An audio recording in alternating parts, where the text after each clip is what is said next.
Et salut à tous, on se retrouve pour un unboxing, donc ça fait super longtemps que j'ai pas fait de vidéo, un peu malade, un peu beaucoup, et voilà, première vidéo pour se remettre dans le bain, Agents of Smersh, donc c'est la version de Everything Epic, à qui on doit Secret of the Lost Tomb, Secret of the Lost Station, Rambo et d'autres jeux avec un peu de licence. Alors, Agent of Smersh à la base avait été fait par 8 Summit, qui avait fait Run Fight or Die, qui avait fait aussi Defenders of the Last Stand. Je crois que c'est une boîte qui a coulé à mon avis depuis. Run Fight or Die qui a été aussi repris, qui a eu une deuxième édition, comme quoi c'était pas des jeux pourris, hein. Comme des rééditions, c'est qu'il y a un truc dedans quand même. Et Agent of Smersh est super sympa. Quand j'ai vu qu'il y avait une nouvelle édition, j'ai revendu la mienne. C'est un jeu sur le monde de l'espionnage. Je sais pas si on est encore sur exactement la même chose qu'avant, à savoir la guerre froide, à l'époque de la guerre froide, même si on y retourne un petit peu, ça redevient d'actualité. Et donc ici, en fait, le topic, c'est quoi? C'est qu'en fait, on a un mélange de jeux un peu système pandémie, très léger, hein, et également un peu les contes des Mille et une nuits, à savoir un livre de narratif qui, en fonction d'un contexte et des choix qu'on va faire, va nous emmener sur des petites histoires. Donc beaucoup de petites histoires d'espionnage avec une grande histoire au milieu. Alors là, c'est une nouvelle édition, je n'ai pas regardé exactement tout ce qu'ils avaient fait. Normalement, ils ont pris le cœur du jeu et devrait être à peu près similaire. Tous les composants ont été refaits, le style du jeu aussi a un petit peu changé. Donc je vous propose de découvrir ça tout de suite. Moi, c'était un des jeux que je préférais. Franchement, il y a quelques années maintenant, donc forcément mes goûts ont peut-être aussi un petit peu changé. Donc la belle boîte bien dorée, j'ai eu la surprise de ne pas voir dans le carton le playmat, et je pense qu'il est dedans plié en 4, et ça me désole de faire un playmat qui est dans la version de luxe, et de le plier en 4, parce que récupérer les plis du playmat selon son épaisseur, c'est plutôt difficile. Enfin, on va voir déjà s'il est dedans. S'il n'y est pas, c'est autre chose. Et on va découvrir donc tout doré, un peu kitsch. On a une belle image ici d'un beau James Bond Sean Connery quand même. Hein. Je ne sais pas si vous le voyez bien, mais toute ressemblance quand même serait volontaire. Donc on a un peu masque façon Mission Impossible.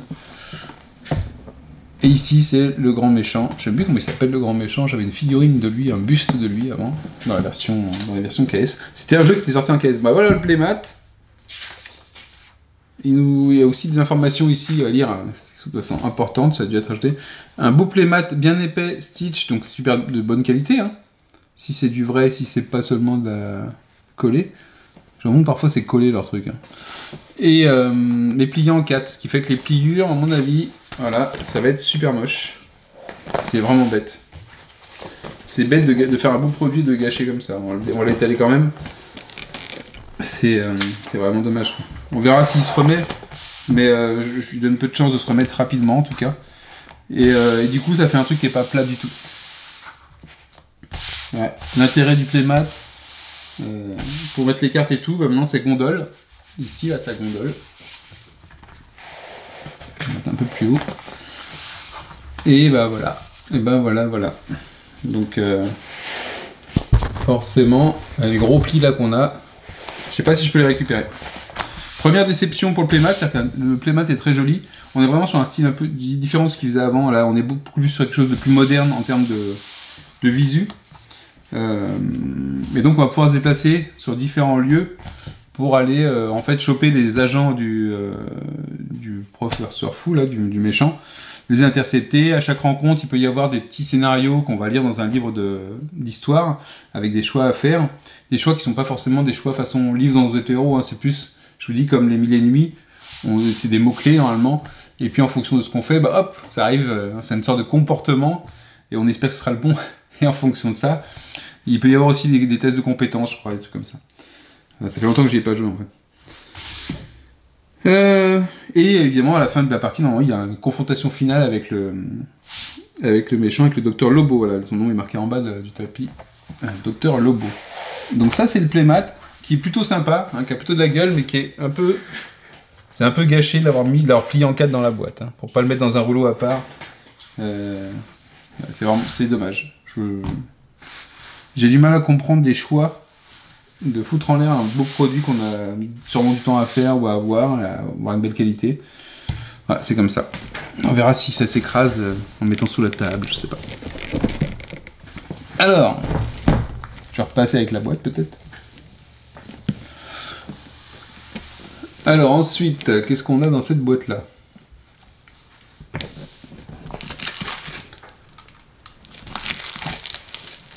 Donc ici, on a un peu une Charmstone reskinée.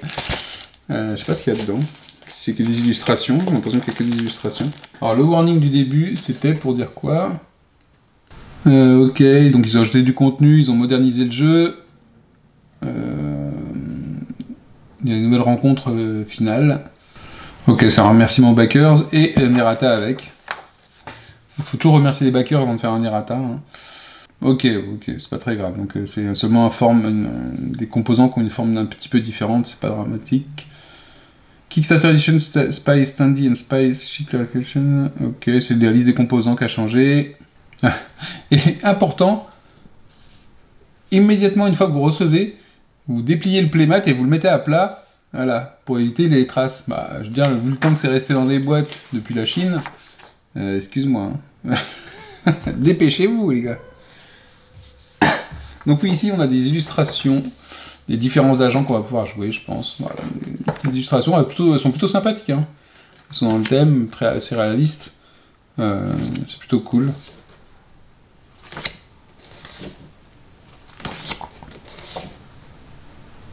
Et vraiment, c'est Schön.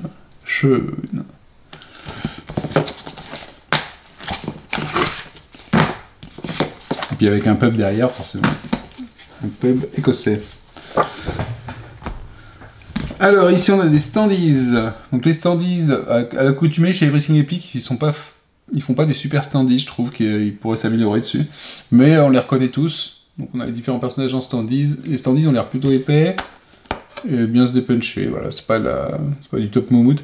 Everything Epic, je les ai toujours trouvés un peu moyens parfois sur certaines qualités par rapport à d'autres éditeurs qui font du KS, hein, qui sont plus petits aussi, qui ont moins de jeux derrière eux. Ils sont toujours à une sorte entre du très bien et du moyen parfois. Genre même pour Lost Station, c'était un peu ça. Ici des punchs qui se dépunchent bien. Ok, donc on a différentes compétences avancées ici. Des jetons UN. Ensuite d'autres punch. Donc avec... c'est pas les mêmes du coup. Ok. D'autres standees pour les personnages. Avec le nom dessus, c'est pas mal. Les trucs de dossier, donc ça c'est l'intelligence, c'est les informations qu'on va récupérer. Je pense. Donc on a le plateau. Heureusement on a le plateau du coup. S'il est pas rayé, s'il est pas mâché, parce que le plateau du coup il sera bien. On va le déplier, vous allez voir que le plateau est aussi bien je pense que le playmat. Et finalement le playmat n'est pas utile parce que le plateau contient tout ce qu'il y a sur le playmat, j'ai l'impression. Et et je crois même qu'on jouera avec le plateau. Hein.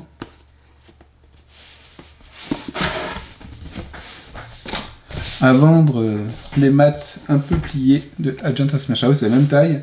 Il n'y a aucun gain. J'ai du mal là avec cette. Il y a une mode en ce moment, c'est de faire les plateaux, les playmats complètement identiques au plateau de jeu. Donc en fait, le gain du playmat est très faible. Je sens que maintenant les plateaux ils ont quand même un bon truc. Alors faut voir avec l'usure peut-être, mais peut-être la texture, je sais pas. Ça glisse un peu moins aussi.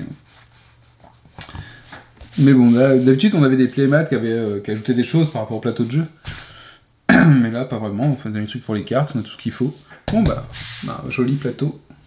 Un joli plateau de jeu. Et qui est assez grand, hein, vous pouvez le voir. Vous pouvez le constater qu'il est plutôt assez grand. Ensuite, dans la boîte, on a évidemment Rules of Play, donc les règles du jeu Agent of Smash. Donc normalement, c'est pas compliqué comme jeu. Hein. C'est vraiment pas un jeu complexe, c'est vraiment un jeu où on peut bien se marrer. À voir ce que vaut leur livret de règles, c'est pas trop... Je tente à espérer qu'à partir d'un jeu qui existait, qui fonctionnait, qui a eu deux versions, hein, il y a une 2.0 de Agent of Smash, je crois que j'ai encore l'ancien cahier d'histoire, qui sont améliorés. J'ai rencontré, comment il s'appelle, Chris Batterlis, je l'ai rencontré à SN cette année, le mercredi, quand il n'y avait personne. Il était avec sûrement un mec de Everything Epic aussi, à une table, et avec le jeu devant eux et tout. Et il y avait que ça, en fait, il n'y avait pas les boîtes, parce qu'ils n'avaient pas encore reçu les boîtes sur le salon, ils étaient bloqués à la frontière. Et puis pour déconner, je fais coucou et je dis bah où est-ce qu'elle est la boîte? En déconnant, où est-ce qu'elle est ma boîte? Sachant que tous les backers à ce moment-là réclamaient, enfin se demandaient ce qui se passait avec le temps, parce que les jeux sont restés très longtemps en Pologne en douane. Et puis il a commencé à me prendre un peu de haut en fait, en me disant oui, je peux rien y faire, c'est bloqué, je suis pas prévenu, je dis ok, ouais, pas de soucis. Donc je me suis approché pour discuter un petit peu, pour dire bah moi j'ai pas mal de jeux, d'Everything Epic, Secret of the Lost Tomb, qui m'a dit ah oui, enfin moi je l'ai revendu, mais il dit, ah oui, c'est un jeu phénoménal, machin, donc je vais citer les autres, et puis c'était pareil. Et puis je sais pas, j'ai trouvé super agressif, il était pas en bon mood. Franchement, j'avais une bonne image de lui, je l'ai un peu moins. j'ai pas apprécié le contact avec ce mec-là. En plus, il a triplé ou quintuplé de volume, ouais, il a quadruplé de volume, je crois, par rapport aux premières vidéos que j'ai vues avec lui. Et ouais, je sais pas. Entre le prendre de haut et puis un peu, ouais, il se l'a pété un peu, je sais pas. C'était un peu comme ça. Alors, la règle de jeu. Les rencontres, ouais, les rencontres, c'est basé surtout autour des rencontres. Là, on a une sorte de Steve Austin, d'ailleurs. Je sais pas si vous voyez. Que ce soit dans les fringues ou autre, c'est un peu Steve Austin, quand même. Hein. L'homme qui valait 3 milliards pour les plus vieux, parce que les autres, vous ne connaissez pas. Alors, vous l'avez vu en YouTube, des extraits. Injuries and Dying, ok. Et le Docteur Lobo. Donc les henchmen, il y a les hommes de main. Alors souvent, dans la mission, on a 4 hommes de main, je crois qu'il y a un certain nombre d'hommes de main à aller dépister, pour enfin trouver le Docteur Lobo et pouvoir le confronter, pouvoir le combattre. Donc voilà, peut-être qu'il y a henchmen, et là il y a une variante avec plusieurs henchmen, plusieurs hommes de main. Donc ils ont fait quelques variantes en plus. Ok. La règle a l'air plutôt claire, alors soit il manque d'informations, soit elle est très claire et c'est cool. Ensuite, on a donc le premier livre, qui n'est pas le premier vraiment dans l'ordre, parce que c'est Epic Showdown. Donc ça, je me demande si c'est nouveau. On voit qu'on devait avoir un livre de rencontre déjà avant de Showdown, donc de combat final. Donc ici, tac, tac, tac, tac, tac. Bon, après, il y a des stops à l'intérieur, avec des histoires. Vous voyez beaucoup de texte. Hein. À ceux qui n'aiment pas l'anglais, bah, vous passerez votre chemin. Il n'est qu'en anglais. Ils vous disent comment expliquer. Bon, rouge sur fond noir, c'est classe, mais bon. Et après, il y a des informations. Donc, faut voir. Je pense que ça va dépendre des agents qu'on rencontre. Et enfin, le gros du pavé, ce qui fait le poids de la boîte d'ailleurs, c'est ça. Et ça, c'est le livre de rencontre. Vous voyez que le livre de rencontre, c'est vraiment un gros livre. Donc, c'est pas un livre dont vous êtes le héros, parce qu'on n'est pas sur une histoire narrative qu'on va suivre. C'est vraiment Tales of Arabian Night. D'accord? C'est vraiment ça. Mission briefing. La qualité, enfin, pour le coup, la qualité des spirales sont bien solides. J'espère que les pages, on verra. Et donc, vous avez des chapitres sur lesquels on va aller. Il y a des tests, hein, je vois qu'il y a des tests à faire. Alors, je sais pas s'ils l'ont fait exactement pareil, par contre, du coup. C'est que des tests, là, qu'on utilise. Donc, ça peut être des tests ou des choses qu'on a récupérées qui vont nous servir à passer les trucs. Mais je trouve ça plutôt sympa, parce qu'en fait, ça vous fait varier votre histoire. C'est-à-dire qu'en fait, vous avez un jeu, réellement, derrière. Sans déconner. Et ça vient lui mettre la partie aventure qu'on n'aurait pas si on avait qu'une carte avec une brève description d'une mission, par exemple, ou d'une rencontre. Et là, ça vous fait un petit complément, comme si vous aviez à chaque fois un petit paragraphe au lieu de 3 lignes sur une carte. Vous avez un petit paragraphe de rencontre réellement qui vous fait une rencontre un petit peu sympa. Et c'est ce qui donne un peu la saveur du jeu et l'ambiance du jeu. Et vous voyez qu'il y a un beau paquet de pages. Donc on imagine qu'évidemment là-dedans, il y a un paquet d'erreurs. Je n'ai jamais vu de jeu avec un pavé aussi gros, ne pas avoir d'erreurs. Je crois qu'il y a quelqu'un dans les commentaires sur le KS qui a dit, par contre elles sont un peu écrasées les spirales, qui a dit qu'il y avait un paragraphe, une page qui était, les pages étaient dans le bon ordre mais il manquait un paragraphe. Donc on aura sûrement de l'errata, comme dans tous les jeux qui nécessitent ça. J'espère que ce ne sera pas bloquant. Je pense que ça va limiter sur un des choix dans une rencontre, donc il faut pouvoir tomber dessus aussi. Ensuite, on a quoi d'autre? On a les fiches de perso, visiblement. Ça donne quand même... Enfin, après, c'est grand. Il faut prendre la place.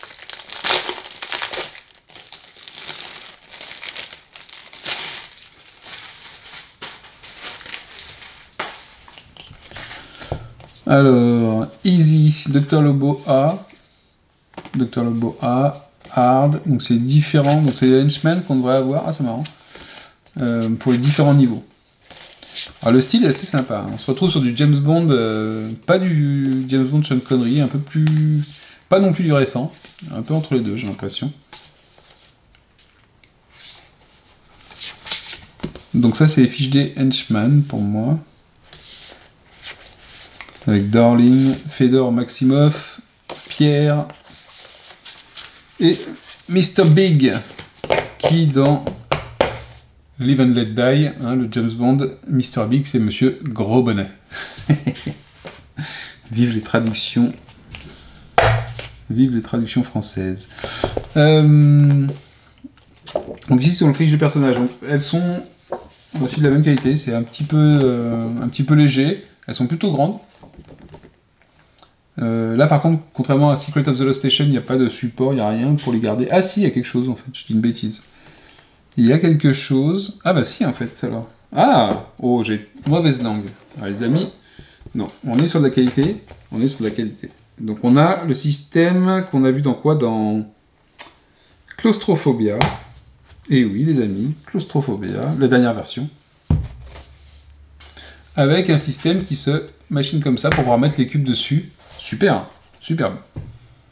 Franchement, j'apprécie. Hein. Ça, c'est un truc que j'apprécie énormément, quoi. Il y a l'avantage de ne pas avoir un double layer en collé qui va se gondoler.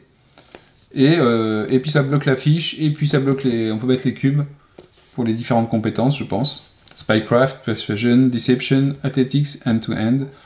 Et après, Resolve, je sais pas ce qu'il y a. Et après, on va pouvoir mettre les cercles ici.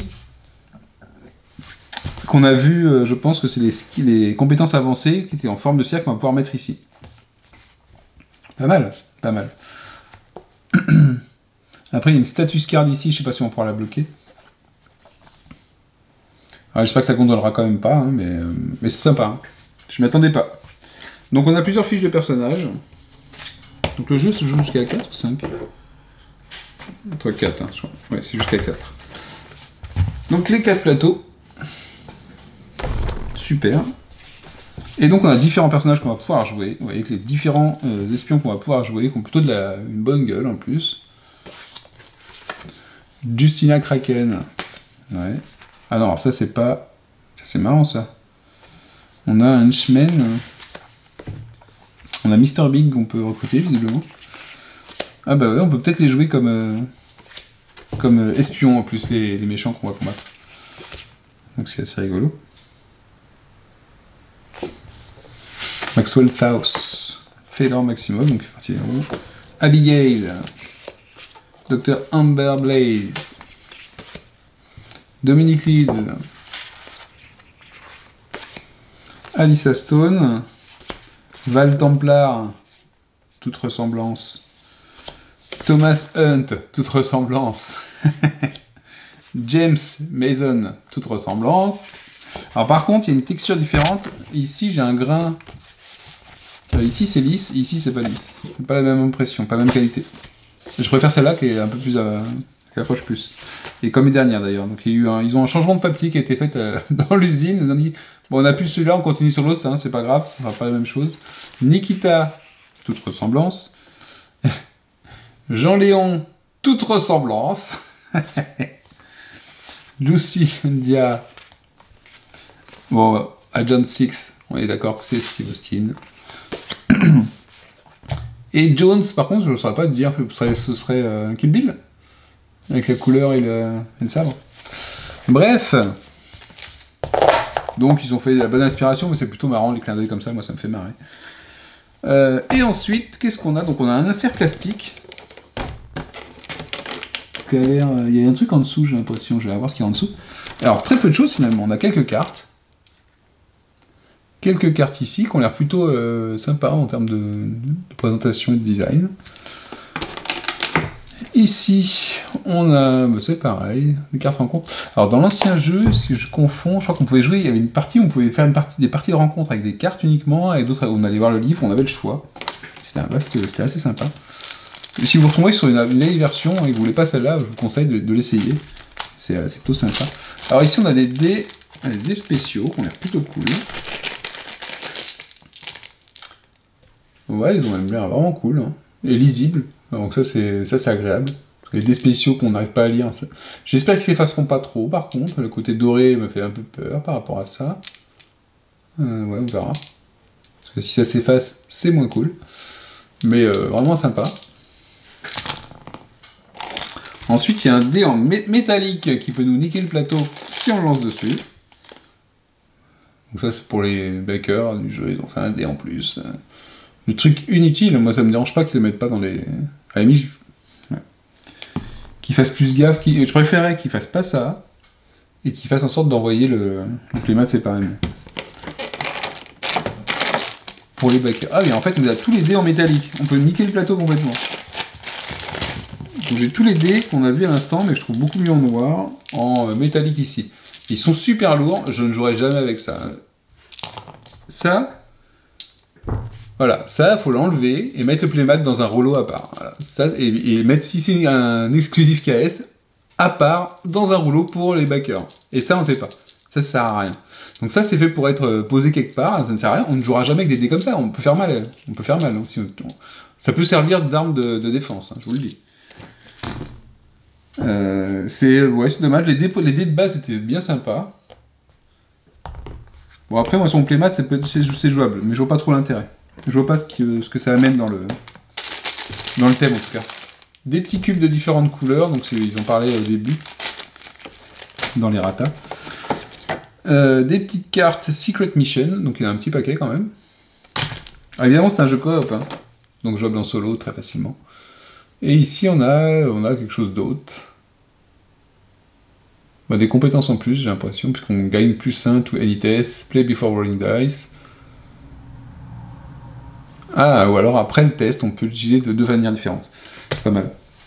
Ici, donc l'insert en plastique qui me fait penser à Secret of the Lost Station, qui est dans le même style. Et est-ce qu'il est pété?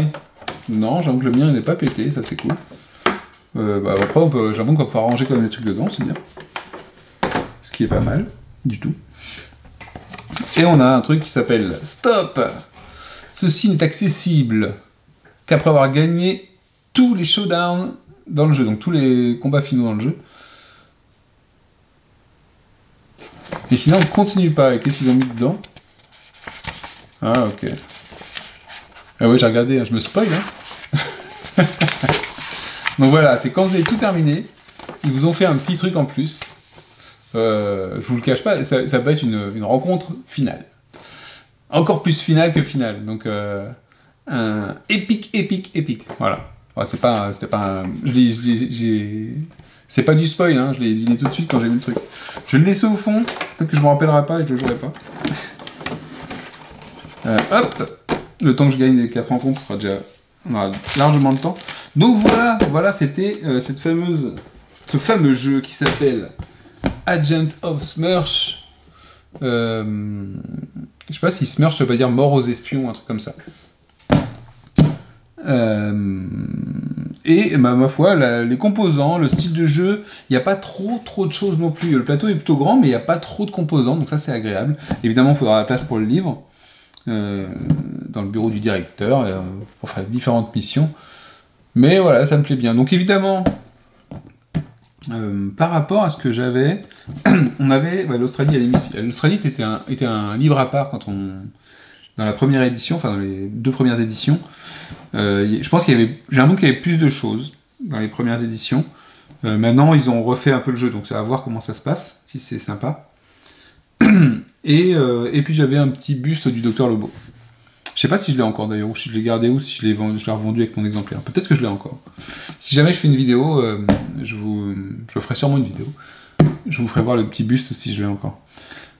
Et les composants que j'avais aussi. Les composants étaient très différents. Là, on est sur des composants du punch très classique. Il me semble qu'il y avait des petits trucs en plus. Je vois des jetons de poker, un truc comme ça. Je fouillerai dans ce qui peut traîner encore chez moi pour vous faire voir. Donc sur ce, je vous dis à la prochaine. C'était Agent of Smersh. Ciao, ciao.